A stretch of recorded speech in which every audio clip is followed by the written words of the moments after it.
निमजचा मग मुक्काम उरकल्याच्या नंतर पहाटे 3 वाजताच निघून आपण पुढे आलो होतो. कावड अजून थोडी मागच होती. मग काय फलटणमध्ये कॅनलमध्ये उतरलो, अंघोळ वगैरे केली.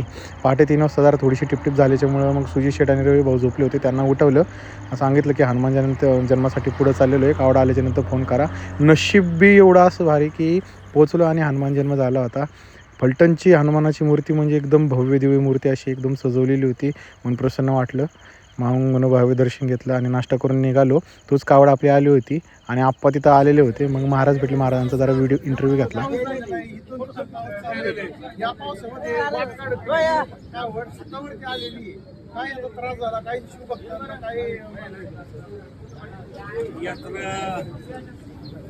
उद्या झाली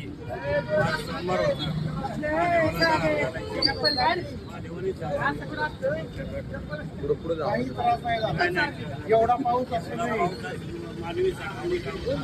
नाही सरकारने एवढं सुद्धा करून सुद्धा शिवयोगी अजिबात थांबला नाही. माझ्याने ताकद नाही बनायची.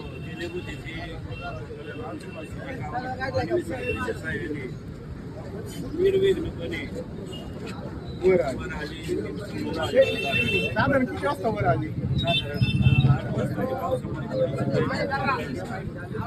8 वाजता वर आली. किती वर्षाची साधारण परंपरा आहे? 850 वर्षापूर्वीची परंपरा आहे. म्हणजे माऊलीच्या पण अगोदरची. 850 माऊलीची जशी भिंत चालवली तसं बुद्धजी महाराज स्वतःचे घर जाळून वारीला यायचे, माघारी गेल्यावर समाधी गाणं सकाळी येतात. मग ते तीर्थक्षेत्र एकत्र या ठिकाणी आहे. एकतपूर या ठिकाणी म्हणजे तो पासून ते अखंडित ही परंपरा चालूच आहे. 5 गावं मिळून ही कावड वर नेत असतात. 5 गावं कोणती? कळत, खानवडी, एकतपूर, मंजवडी, कुंभारवाडा ही 5 गावं एकत्र येऊन काही पण एवढं मोठं नियोजन, एवढी मोठी यात्रा आहे, एवढी असंख्य लोक येतात. पण कोणाचाही कोणाशी वाद नाही, जात धर्माचा भेद नाही, अजिबात वाद नाही. 100 बैलगाडी, 100 बैलगाडी ही सर्व 5 गावं एका कुटुंबातली अशी राहते. सगळं एक विचार आहे. 100 बैलगाडी. एका बैलगाडीची साधारण बैलजोडी म्हणलं 1.5-2 लाखाची, तर जवळजवळ हे 80-90 लाखाच्या वरची ओलाढ आले म्हणायचे. 100 बैलगाडी म्हणल्यावर आवड आहे ना परंपरेची. आता हे किती दिवस ही परंपरा चालली? म्हणजे कधीपासून कावड यात्रा चालू होती, कधी संपली? पाडव्याला कावडीची उभारणी होती. अष्टमीला 5 गावची आमची मिटिंग असते. सगळं पूर्ण गाव सगळे मिटिंगला 5 गाव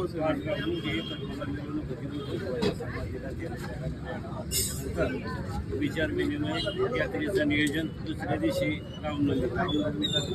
प्रस्थान शिंगणापूरकडे आहे. आता इथून पुढे तुमचा परतीचा मार्ग कसा? परतीचा मार्ग आता काल आम्ही आंध्रोड मार्गे लिंबळप नाका इथं अन्नदान होतं, तिथं मुक्काम होता. आज फलटणला मिरवणूक झाल्यानंतर आज पिंपळवाडी, साखरवाडी या ठिकाणी मिरवणूक अन्नदान येते.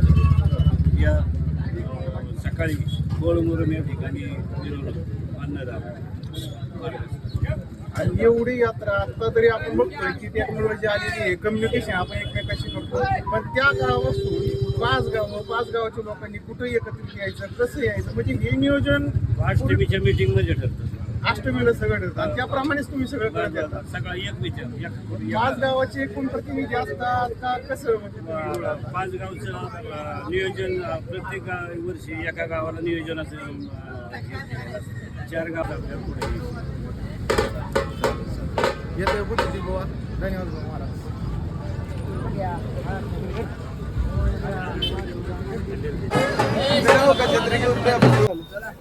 तर महाराज, ही ढाल तुमच्या सोबत आहे, आता तुम्ही मार्गदर्शन केलं, नक्की ही ढाल तुमच्या सोबत काय आहे, ती कोण आहेत, जरा माहिती सांगता का? हे जातीने मुसलमान आहेत.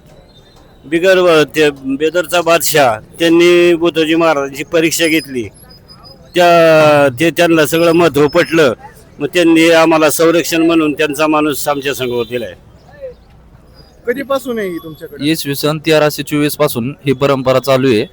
बिदरचा बादशाह त्यावेळेस संत तेले बोतोजी महाराज हे एक संत होते. त्यांची अपार भक्ती होती महादेवावरती. ती भक्ती परीक्षा घेण्याकरता त्या बादशाने आमच्या समाजात म्हणजे मुस्लिम समाजाचा एक माणूस महाराजांसोबत दिला. आणि त्यावेळेस महाराज जे होते ते राहत्या जळत्या घराची जागा पेटवून जाळून भक्तीच्या ह्याने शिंगणापूरला जात होते. तिकडून येताना परत त्यांचं राहते घर हाय तसे राहायचे. हा चमत्कार त्या बादशाने बघितला. तिथून ती परंपरा जशी चालू आहे त्या सालापासून ते आतापर्यंत चालू आहे. आम्ही पिढ्यानपिढ्या ती परंपरा जपतो. म्हणजे पिढ्यानपिढ्या तुमची पिढी ही येतीच आहे आणि त्याला जी बुद्धोजी महाराजांच्या कावडीला संरक्षण देते. संरक्षण देते. हे ढाल तवापासूनची आहे. हा तेव्हापासूनची.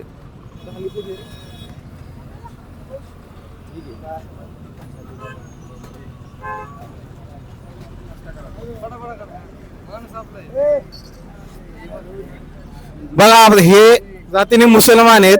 मी आधीही सांगितलं की शिव परंपरा ही कुठली जाती धर्माला न मानणारी, की आपण ह्या वाटेवरती फक्त आणि फक्त शिवभक्त शिवयोगी म्हणूनच आपण चालत असतो. वर्षानुवर्षे ही परंपरा चालत आलेली आहे. आता दादांनी सांगितलं 1324 पासून ना, 1324 पासून यांची पिढ्यानपिढ्या ह्या कावडीसाठी संरक्षण आहे. म्हणजे कुठल्याही जाती धर्माला मानत नाहीये, ही पिढ्यानपिढ्या चालत आलेली परंपरा आहे. आणि भाऊ साथ देत आहेत त्यांच्या पिढ्या, त्यांचे समाज कावडीला संरक्षण देत आलेलं आहे. अगदी छत्रपती शिवाजी महाराजांच्या पूर्वीपासूनही या कावडीला संरक्षण आहे. धन्यवाद दादा. फलटणचा विसावा उरकल्याच्या नंतर आपण निघालो आता जिंती विसाव्यासाठी. सकाळपासून ढगाळ वातावरण असल्यामुळे उन्हाचा काही विषय नव्हता, एकदम चिल वातावरण होतं. मग काही शेट लोकांसोबत जरा व्हिडिओ वगैरे काढले. पुढे आल्याच्या नंतर मग विकी भैया यांचा मान होता. विकी भैया जगताप आजची गाडीवान आहेत. विकी भैया जगताप किती वर्ष झाली सेवा करताय भाऊ? 4थं वर्ष आहे. 4 वर्ष झालं आम्ही सेवा करतोय आणि 4थ्या वर्षी आम्हाला मान मिळाला गावाची कावड व्हायचा आणि इच्छा पूर्ण झाली. जन्माची एक इच्छा असते की आपल्या कावडीबद्दल आपण सेवा द्यावी म्हणून. ती सेवेबद्दल आज जी इच्छा होती आमची ती आज आमची पूर्ण झाली. अरे वा वा वा, शुभेच्छा भाऊ तुम्हाला. धन्यवाद. आज पाऊस पण येतोय, काय पावसाची भीती काय? नाही पावसाची भीती नाही. आनंदाची का? आनंद आहे. अरे वा वा वा, शुभेच्छा भाऊ. मला शिवशंभो हर हर महादेव. भाऊंचा इंटरव्ह्यू घेतल्यानंतर त्यांचा मित्रपरिवार आला होता. मग त्यांच्यासोबत पण थोडंसं फोटोशूट आणि व्हिडिओ शूट केला. मग बसलो कावडीच्या गाडीमध्ये. एकदम टॉपचा विषय, फुल कायऱ्या वगैरे हाताला यायच्या. फुल खात मग पोचलो जिंतीमध्ये. हे बघा, हे 3 जुळे बंगले. इथंच आपलं जेवायचं वगैरे दुपारचा विसावा वगैरे असतो. एकदम टॉपचा विषय. मग पुढे बघितलं ह्यांचं इथं गोट फार्म होतं. गोट फार्ममध्ये मला नवीन गोष्ट कळाली की इथं जे एक पूर्ण तयार झालेला जो बोकड आहे तो 6 आणि 7 लाखाला जायचा. हे काहीतरी आफ्रिकन प्रजाती होती एकदम टॉपमध्ये. मग जरा थोडं पुढे गेलो तर झोप आलेली होती. मग आंब्याच्या झाडाखाली गेलो तर इथं बैलांना पत्र्या मारायचं काम चाललेलं होतं. आंब्याच्या झाडाखाली मस्तपैकी सावली वगैरे होती. टॉपच्या विषयमध्ये तळवट वगैरे टाकलेला होता. म्हणलं चला आता इथं एकदम पडी वगैरे आणावं.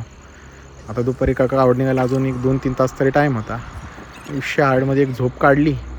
तोपर्यंत त्या कार्यकर्त्याचे पत्र्या वगैरे मारून झालेलं होतं. पहिलं शिंग वाजलं आणि तोपर्यंत कावड पुढं आली होती. मग काय कावडीसोबत निघालो. आता इथून पुढे आपण चव्हाण वस्तीच्या मुक्कामासाठी निघणार होतो. तोपर्यंत कावड डोक्यावरतीच होती. हळूहळू पोरं जमायला लागली होती. मग इथं पुढं आल्याच्यानंतर एक ओलांडा झाला. तिथं हळूहळू पोरं जमायला लागली. इथून पुढं एन्जॉय हो. फुलमध्ये रस्त्यामध्ये मध्ये आधी कोण ना कोण भेटायचे. कोण फळं द्यायचं, कोण रसना द्यायचं, कोण थंड द्यायचं, कोण कलिंगड द्यायचं, कोणी पाण्याने भिजवायचं. फुल एन्जॉय. हा बघा आमचा तांड्या एवढा भारी दिसतं ना. आजूबाजूला फुल मध्ये आपल्या तांडा चाललेला. एक जवळजवळ नाही म्हणलं तरी 1-1.5 किलोमीटरचा आपला तांड्या. मग पुढं आल्याच्यानंतर ही नदी क्रॉस केली.